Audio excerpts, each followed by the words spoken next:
Hi, my name is Ted Jennings, and I teach at the Chicago Theological Seminary. In addition to courses in theology and the New Testament and other topics, I also teach courses related to our LGBTQ Religious Studies Center.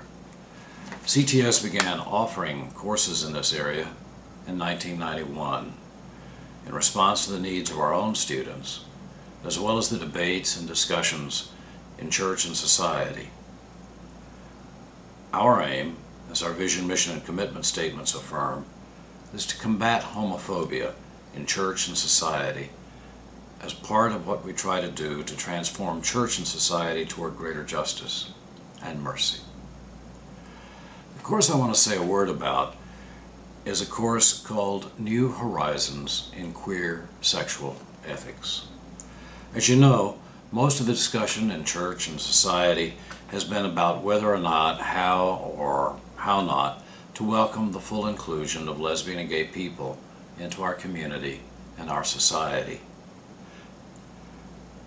Much of the discussion or debate has focused on things like civil or holy unions, marriage and ordination, as well as service in the military and other parts of our society. These are important issues and continue to be debated. However, there's the danger that a focus on these issues may wind up overlooking very important aspects of the sexual life of lesbian, gay, bisexual, and transgendered people. Indeed, the sexual life of all people. For it's not the case that everyone is married, that marriage always lasts, that it is always monogamous. There is the danger that in focusing on the question of the inclusion of queer people into the institutions of the existing social and sexual order, we engage in a strategy of assimilation by amputation, assimilating queer people by amputating crucial aspects of sexual experience and practice from discussion.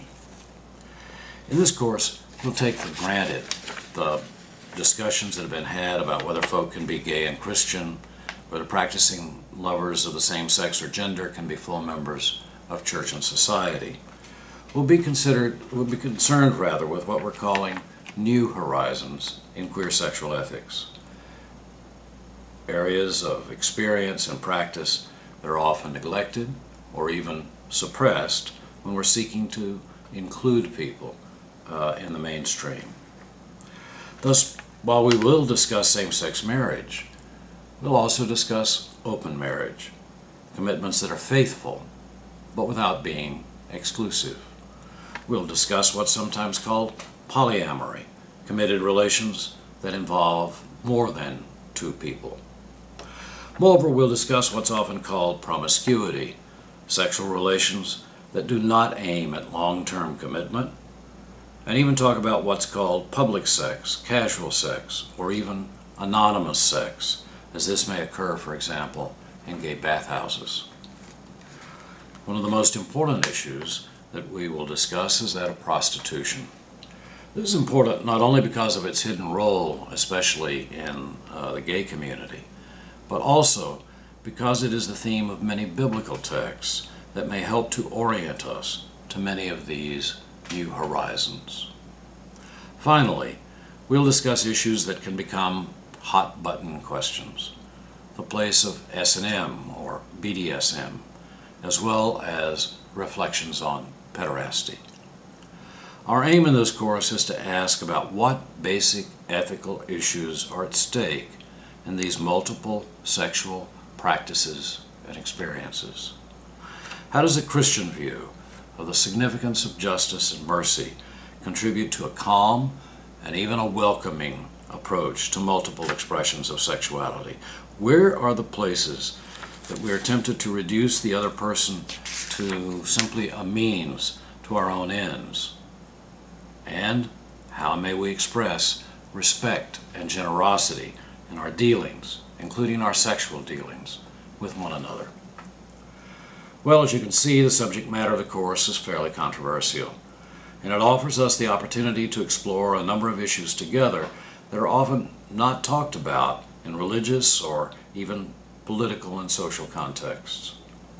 But dealing with them is important if we are to respect the full range of human sexuality that is to be found not only among those who self-identify as LGBT or queer, but actually among also those who self-identify as heterosexual. If you're interested in joining us on this adventure of exploration and reflection, you can get further information on our website, ctschicago.edu, and look under Online. Thanks.